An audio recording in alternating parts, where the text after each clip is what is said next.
politik SPKI dan operasi penumpasan PKI yang baru diungkap setelah 30 tahun disimpan sebagai dokumen rahasia menjawab banyak pertanyaan rakyat.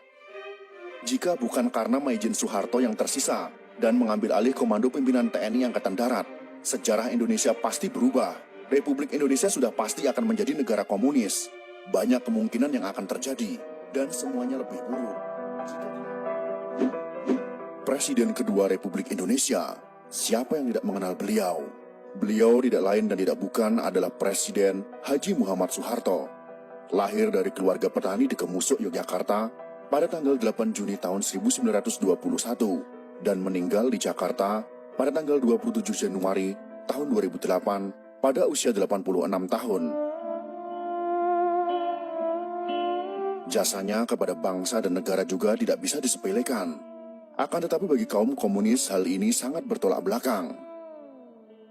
Kaum komunis sangat membenci Presiden Soeharto karena beliaulah yang menghancurkan komunis di negara tercinta ini. Akibat dari dendam dan bencinya mereka, sampai sekarang Presiden kedua Republik Indonesia ini difitnah dengan masif, dengan cara memutarbalikkan fakta sejarah yang sudah tertulis di bangku sekolah dengan sistematis. Dari keadaan yang seperti itu, maka kami sebagai salah satu generasi yang mendapatkan pendidikan Pancasila saat sekolah di masa beliau masih menjadi presiden, merasa ada tanggung jawab untuk memberikan jawaban atas tuduhan miring terhadap beliau untuk mengimbangi informasi-informasi yang menyudutkan beliau, terutama bagi generasi muda yang tidak tahu menahu tentang sejarah masa lalu bangsa ini. Dan akhirnya belajar sejarah dari sumber yang salah, yaitu bersumber dari orang-orang simpatisan atau pendukung komunisme yang sangat gencar ingin mengubah sejarah masa lalu mereka. Beberapa pemimpin dunia yang memuji Presiden Soeharto dalam pernyataannya. Berikut ini adalah pernyataan tersebut.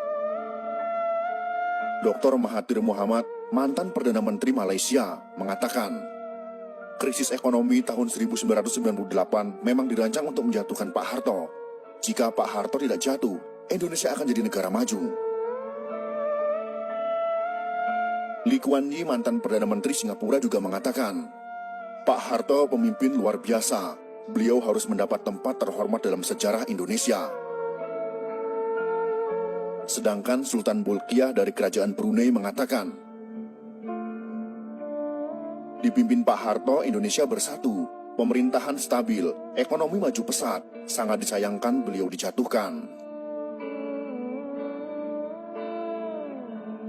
Sebenarnya Pak Harto berkali-kali mengutarakan niat untuk mundur, namun beliau melihat ancaman luar biasa besar membahayakan bangsa dan negara kesatuan Republik Indonesia. Fitnah KKN terhadap Pak Harto dan keluarga yang kemudian dituangkan dalam TAP MPR untuk memeriksa harta kekayaannya ternyata tidak terbukti. Majalah Time memfitnah Pak Harto dan keluarga dengan tuduhan punya simpanan 30 miliar dolar Amerika Serikat. Ternyata tidak terbukti sama sekali. Berbagai tim khusus dibentuk pemerintah untuk menyelidiki harta Pak Harto. Satu pun tak menemukan rekening yang mencurigakan di perbankan asing. Silahkan cari kemana saja. Jika terbukti saya ada simpanan 1 sen saja, saya siap dihukum mati, kata Pak Harto. Semua tuduhan itu adalah fitnah.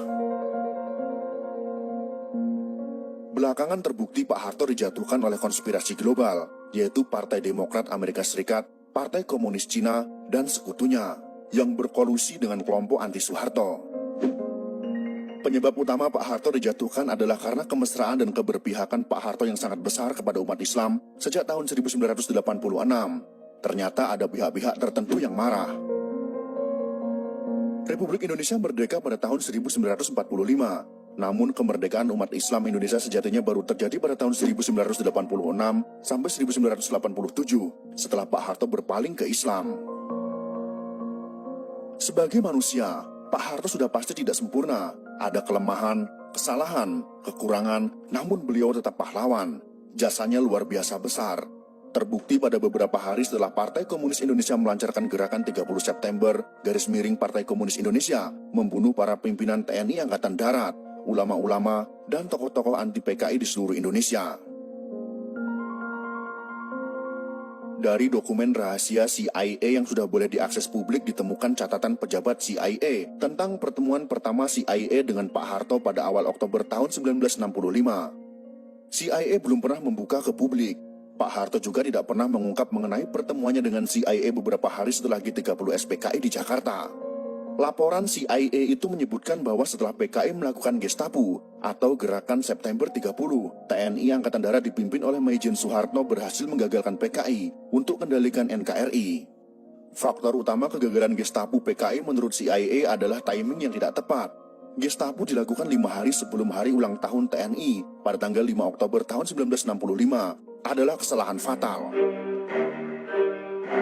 Gestapo PKI dilancarkan pada saat seluruh pasukan TNI dan pimpinan TNI sedang berkumpul di Jakarta, mobilisasi pasukan dalam rangka hari ulang tahun TNI.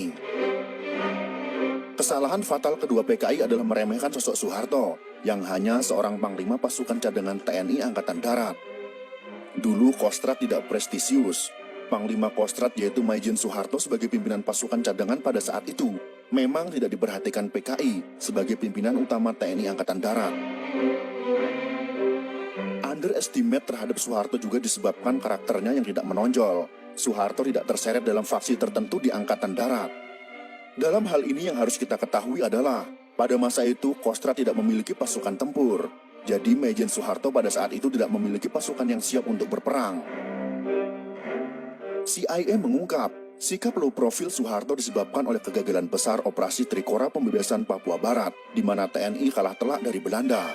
Soeharto yang low profil, tidak suka berpolitik selama menjadi perwira TNI, membuat posisinya dianggap netral, tidak berbahaya oleh PKI.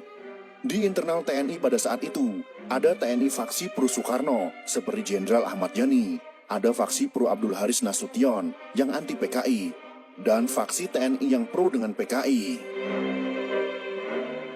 Dari film G30S PKI yang dibuat berdasarkan fakta sejarah itu, rakyat tahu bahwa sempat timbul pro kontra di Politbiro PKI mengenai Jenderal Ahmad Yani.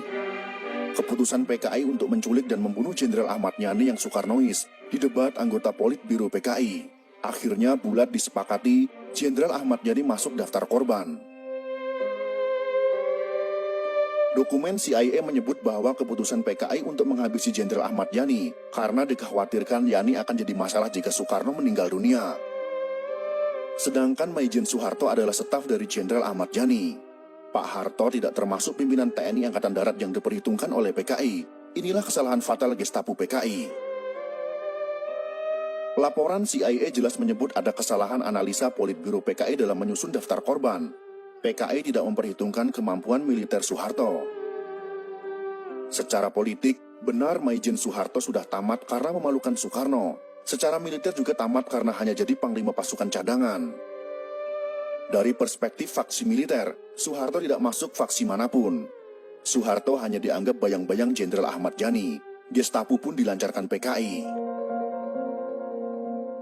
Pertanyaan besar pun muncul tentang faktor keberhasilan Soeharto melakukan serangan balasan terhadap aksi Gestapo yang berujung kepada penumpasan PKI terjawab dalam laporan CIA. Saat hampir semua pimpinan TNI Angkatan Darat yang anti PKI dan pro Soekarno sudah dibunuh PKI, yang tersisa hanya Maijen Soeharto dan Jenderal Nasution yang terluka. Muncul pertanyaan, mengapa Soeharto bisa memobilisasi TNI begitu cepat dalam jumlah besar? Ada dua alasan untuk menjawab pertanyaan ini.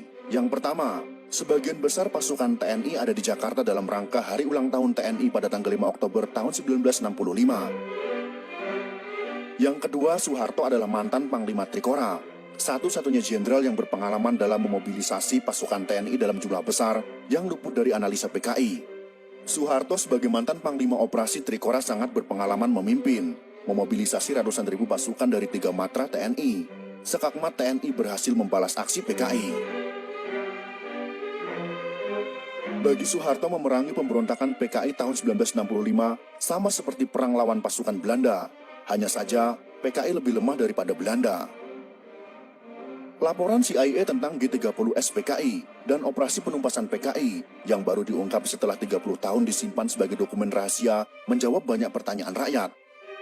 Jika bukan karena Maijen Soeharto yang tersisa dan mengambil alih komando pimpinan TNI Angkatan Darat, sejarah Indonesia pasti berubah. Republik Indonesia sudah pasti akan menjadi negara komunis. Banyak kemungkinan yang akan terjadi, dan semuanya lebih buruk.